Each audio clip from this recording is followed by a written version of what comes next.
Hello students, this is Ronak मंत्री। आज हम देखने जा रहे हैं हमारे क्लास 10 में साइंस के चैप्टर आ रहा है। जो चैप्टर हमारा 9 चल रहा था उसमें रिफ्रैक्टिव इंडेक्स हमारा नेक्स्ट टॉपिक है। अब जैसे हमने रिफ्लेक्शन तो पढ़ा था और रिफ्लेक्शन की भी बात करी थी, तो रिफ्लेक्शन क्या होता है, रिफ्लेक्शन में डिफरेंस क्या होता है, पहले ये चीज़ समझना है। जैसे रिफ्लेक्शन तो क्या चीज़ होती है, मान लो कि कोई भी रे आ रही है, टकरा करके मान लो कि उसे जैसे किसी मीडियम से या फिर किसी सरफेस से टकरा के वापस से उसी मीडियम में लौट जाती है, तो फिर वो होती है रिफ्लेक्शन। जैसे मान लो एक बाउंड्री है, यहाँ से कोई रे आई और यहाँ से रिफ्लेक्ट होने के बाद इसी मीडियम में वापस से लौट गई, तो फिर वो होता है रिफ्लेक्शन। बट रिफ्रैक्शन में क्या होता है कि जैसे देखिए कोई रे इस मीडियम में आ रही है और इस मीडियम से दूसरे मीडियम में एंटर हो जाती है, यानी किसी एक मीडियम दूसरे मीडियम में एंटर हो रही है और उसकी स्पीड या डायरेक्शन थोड़ा सा चेंज हो जाता है, तो वो होता है रिफ्रैक्शन। ठीक है, तो ये तो बात होती है रिफ्रैक्शन की। अब बात आ रहा है अपन टॉपिक है तो रिफ्रैक्टिव इंडेक्स। रिफ्रैक्टिव इंडेक्स जैसा कि अपन ने बात करा कि भाई ना, जब लाइट या फिर रे एक मीडियम से दूसरे मीडियम में एंटर हो रही है तो उसकी स्पीड और डायरेक्शन में कुछ चेंजेस हो रहे हैं, तो इसी की वजह से बनता है रिफ्रैक्टिव इंडेक्स। यानी कि किसी भी लाइट की स्पीड फर्स्ट मीडियम के अंदर और किसी भी लाइट की उसी लाइट की स्पीड सेकेंड मीडियम के अंदर जो होगी, उनका जो रेशो निकाला जाएगा उसको बोलते हैं रिफ्रैक्टिव इंडेक्स। वापस से देखें, किसी भी लाइट की स्पीड का फर्स्ट मीडियम में रेशो, फर्स्ट मीडियम में स्पीड और उसी लाइट की सेकेंड मीडियम में जो स्पीड होगी उसका जो रेशो होगा वही क्या होता है रिफ्रैक्टिव इंडेक्स। फिर दूसरी बात आती है रिलेटिव इंडेक्स। रिलेटिव इंडेक्स क्या होता है, किसी भी मीडियम का किसी भी लाइट का फर्स्ट मीडियम में रिफ्रैक्टिव इंडेक्स और सेकंड मीडियम में रिफ्रैक्टिव इंडेक्स का जो रेशो होता है वो रिलेटिव इंडेक्स होता है। ठीक है, तो देखें अपन define the ratio of speed of light in first medium to second medium is called refractive index. यानी कि फर्स्ट मीडियम और सेकंड मीडियम में लाइट की स्पीड का जो रेशो होता है उसे हम क्या बोलते हैं refractive index. Mu two one, इसको रिप्रेजेंट करते हैं न्यू टू वन, यानी कि सेकंड मीडियम के रेस्पेक्ट में फर्स्ट मीडियम में स्पीड जो होती है लाइट की उनका जो रेशो होता है वो क्या होगा हमारे पास new two one.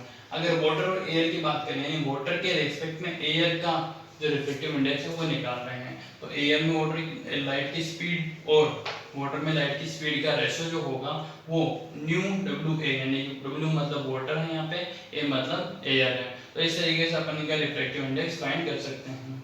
Relative index अगर निकालना हो तो रिलेटिव इंडेक्स में क्या करना है, फर्स्ट मीडियम में रिफ्लेक्टिव इंडेक्स लिखें अपॉन सेकंड मीडियम में रिफ्लेक्टिव इंडेक्स, उनका जो रेशो होगा वो क्या होगा अपने पास रिलेटिव इंडेक्स। ठीक है ना, ये तो बात हुई हमारे रिफ्लेक्टिव इंडेक्स और रिलेटिव इंडेक्स के।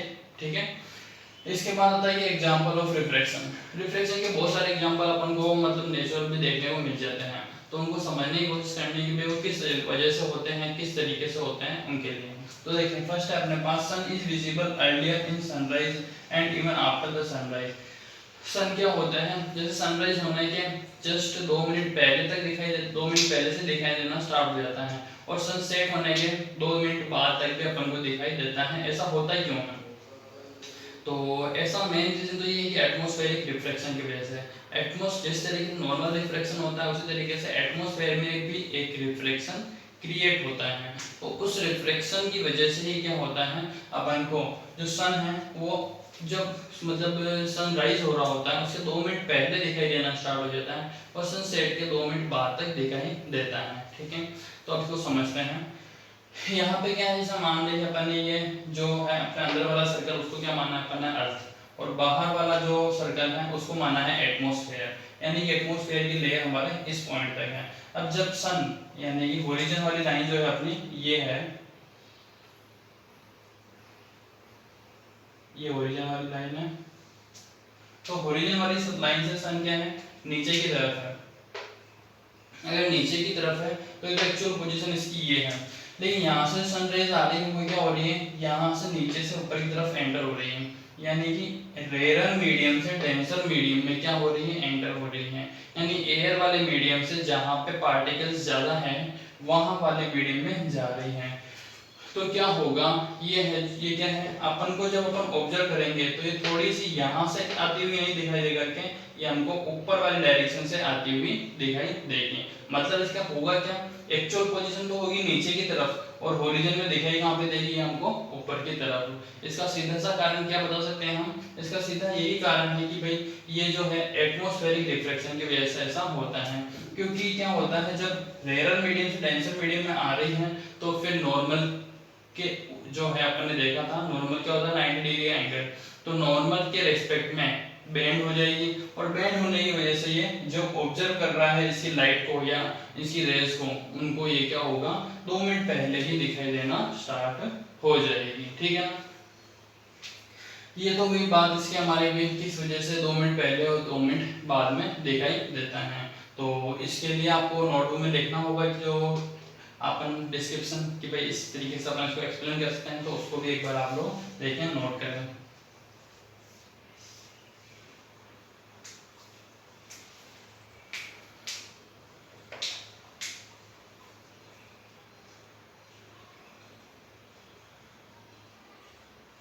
हाँ, नेक्स्ट टॉपिक आ गया है अपना कि टोटल इंटरनल रिफ्लेक्शन।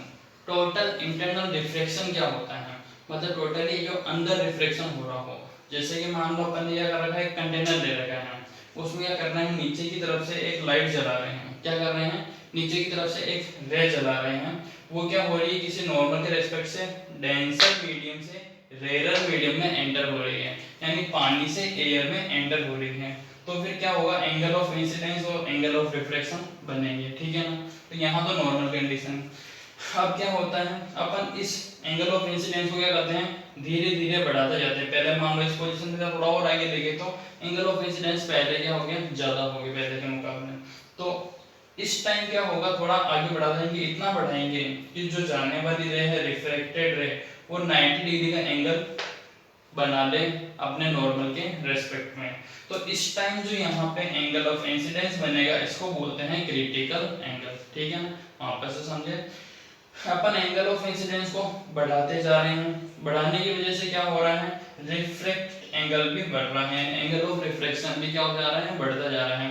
जब ये बढ़ रहा है तो क्या हो रहा है, एक ऐसी कंडीशन आ जाएगी एंगल ऑफ रिफ्लेक्शन 90 डिग्री हो जाएगा। तो उस टाइम एंगल ऑफ इंसिडेंस जो होगा उसको बोला जाएगा क्रिटिकल एंगल। ठीक है, फिर इसके बाद क्या होता है, अगर अपन इसको और बढ़ाएं तो और बढ़ाने से क्या होगा कि भाई जो 90 डिग्री वाला एंगल रिफ्लेक्शन बन रहा है वो वापस से वाटर के अंदर ही चली जाएगी, जाने वाली रे यानी रिफ्लेक्टेड रे वापस वाटर के अंदर एंटर कर जाएगी।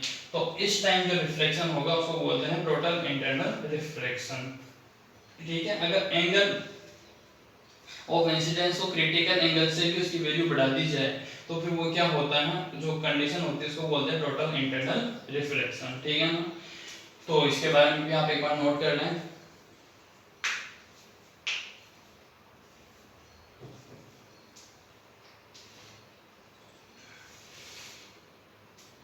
हाँ, तो नेक्स्ट आता है अपने पास टॉपिक कि भाई डिस्पर्जन। डिस्पर्जन क्या चीज होती है, तो डिस्पर्जन को समझने की कोशिश करते हैं। जैसे मान लो कि भाई आप लोगों ने देखा होगा जो प्रिज्म होता है उसके ऊपर अगर किसी सनलाइट को डाला जाए तो क्या होती है, वो 7 कलर्स में डिवाइड हो जाती हैं।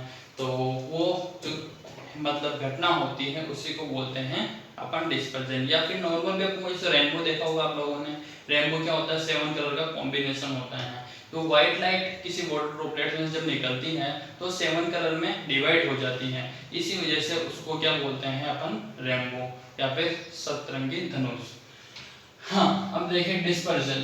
When a sunlight is passed through a prism, it splits in 7 color spectrum, which can be seen on the screen.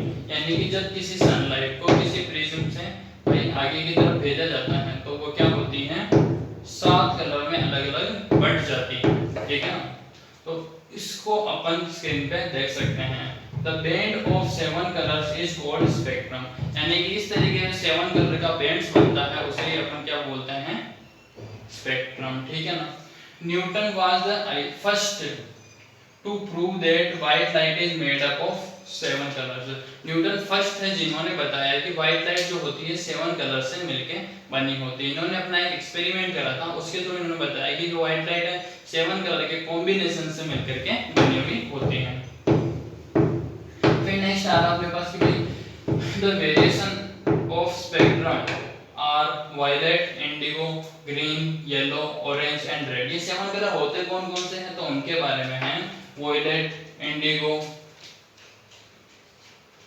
और blue, green, yellow, orange and red, ये 7 कलर होते हैं। इनको विबग्योर के नाम से भी अपन जानते हैं। ये तो हो गई हमारे बात डिस्पर्जन की। इसके बाद नेक्स्ट आ रहा है कि भाई एक सा एग्जांपल देखते हैं अपन। तो if the refractive index of water is 1.33, water का रिफ्रैक्टिव इंडेक्स 1.33 है, रिफ्रैक्टिव इंडेक्स ऑफ ग्लास 1.5 है, then calculate the relative index of glass with water. Glass के साथ में वाटर का रिफ्रैक्टिव इंडेक्स निकालना है। तो वाटर के साथ में ग्लास का बोलो, ग्लास के साथ में वाटर का बोलो, बात एक ही है। आपको वो निकालना है रिलेटिव इंडेक्स।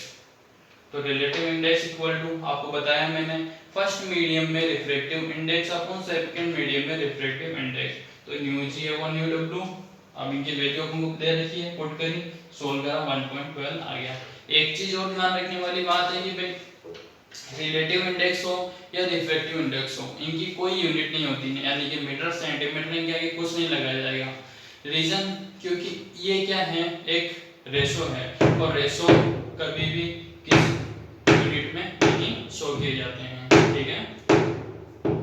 तो ये तो हुई हमारे बात आज की क्लास के, जिसमें हम डिस्पर्जन और रिफ्रैक्टिव इंडेक्स और कुछ इसके एग्जांपल्स, जैसे कि अपने सनलाइट, जो सन होता है सनसेट से पहले दिखाई देता है और सनसेट के बाद भी दिखाई देता है, वो क्यों होता है, और टोटल इंटरनल रिफ्लेक्शन देखा। और इसके आगे वाले जो टॉपिक हैं हम हमारी नेक्स्ट क्लास में देखेंगे। आज की क्लास हमारी यहीं ओवर होती है। इससे रिलेटेड आपको कोई भी प्रॉब्लम रह जाए तो वापस से एक बार पूछ ले। इस चैप्टर के जो न्यूमेरिकल्स हैं उनको अच्छी तरीके से सोल्व करें, और उनसे भी कोई प्रॉब्लम हो तो वापस से एक बार पूछ लें।